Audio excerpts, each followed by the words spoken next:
Mais de 1.100 museus de todo o país estão com uma programação especial. É a Semana Nacional de Museus. Vamos dar todos os detalhes da semana em uma entrevista ao vivo com a presidenta do IBRAM, o Instituto Brasileiro de Museus, Fernanda Castro. Hoje, na apresentação da Voz do Brasil, Mariana Jungmann e Luciano Seixas. E assista a gente ao vivo pela internet, acesse voz.gov.br.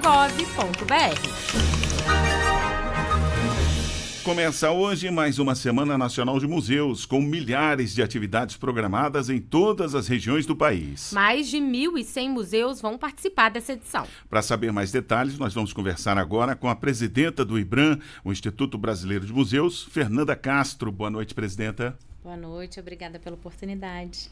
Presidenta, a Semana Nacional de Museus teve início hoje. Eu gostaria que a senhora começasse explicando o que é essa temporada de eventos e qual a expectativa em relação à edição desse ano. A Semana Nacional de Museus é uma política pública que já está na 21ª edição e ela acontece em todo o mundo. É um evento internacional que aqui no Brasil foi consolidado como uma política e que tem uma temática definida pelo Conselho Internacional de Museus. Presidenta, são mais de 1.000 museus, cadastrados para participar dessa Semana Nacional e eles são de todas as regiões do país, Que tipo de atividades os visitantes vão encontrar nesses espaços?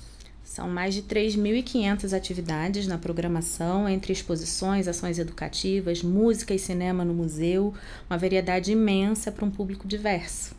E quem pode participar? É gratuito? Tem que fazer alguma inscrição, alguma reserva? Como é que é isso? Isso vai depender da instituição, Como é uma variedade muito grande, vai depender do tipo de evento. Tem evento online, tem evento presencial, tem museu que é gratuito, tem museu que não cobra ingresso durante a semana. A programação está disponível no nosso site e também nos sites das instituições. Existe, então, também uma preocupação aí de acolhimento para quem, por exemplo, mora numa cidade que não tem museu, mas que quer ver online, ou a população também de mais baixa renda? Existe uma preocupação de acolher todo mundo?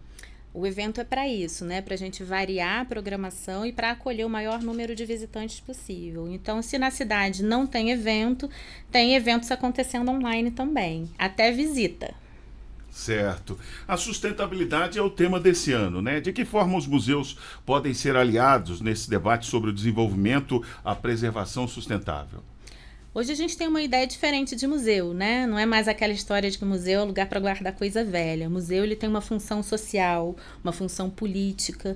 Então, desenvolver o meio ambiente, trabalhar com as comunidades, com o território, é também função dos museus. Como é que a senhora avalia a adesão à temporada de eventos ao longo dos últimos anos? Nós tivemos uma interrupção na pandemia, que fez com que os eventos deixassem de acontecer ou acontecessem só de forma online, mas esse ano a gente conseguiu voltar ao patamar pré-pandemia, com mais de 3.500 atividades. São 21 anos de Semana Nacional de Museus. Quando começou, a gente tinha cerca de 1.000 museus no país, hoje a gente tem quase 4.000. Então, ampliou bastante, variou bastante também a programação. A senhora mencionou, perdão, Luca, é que a senhora mencionou essa questão da pandemia, que atrapalhou a ida aos museus, mas, por outro lado, ela também abriu mais essa coisa da visitação online, inclusive de ver as obras passeando, assim, online por dentro dos museus, Isso. Os museus digitais, a educação museal online já era uma perspectiva para os museus antes da pandemia.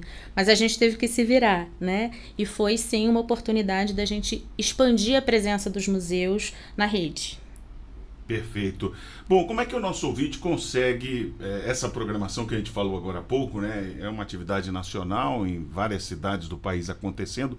Tem algum lugar centralizado ou depende de região? Como é que o ouvinte consegue, então, acessar a programação dessa Semana Nacional de Museus? No site do Instituto Brasileiro de Museus e nas nossas redes sociais, Instagram, Facebook. O Museus BR traz lá a programação digital em que a gente tem todos os eventos. A senhora pode falar qual é o site pra gente, por favor? O site do Instituto Brasileiro de Museus é gov.br/museus.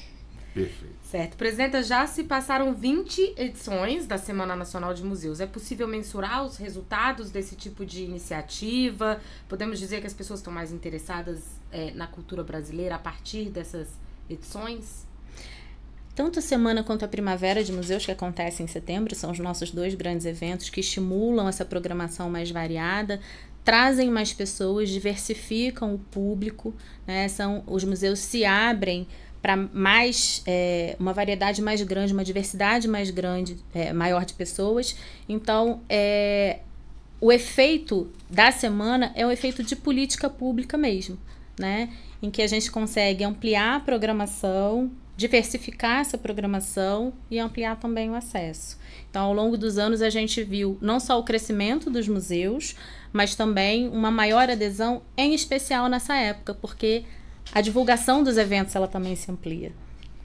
E quais são os próximos desafios à frente? A senhora falou agora há pouco que museu não é mais um lugar, não sei nem se nunca foi, né? Mas assim, um lugar de guardar coisa velha, coisa antiga, né? Como é que é possível fazer os brasileiros entenderem que são parte disso, que cultura diz respeito sim a cada um de nós, a nossa história?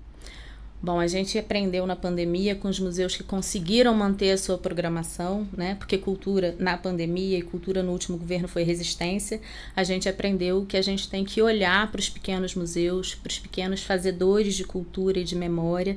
Então, as instituições que são mais tradicionais, elas têm que olhar para essas experiências de museologia indígena, quilombola, comunitária.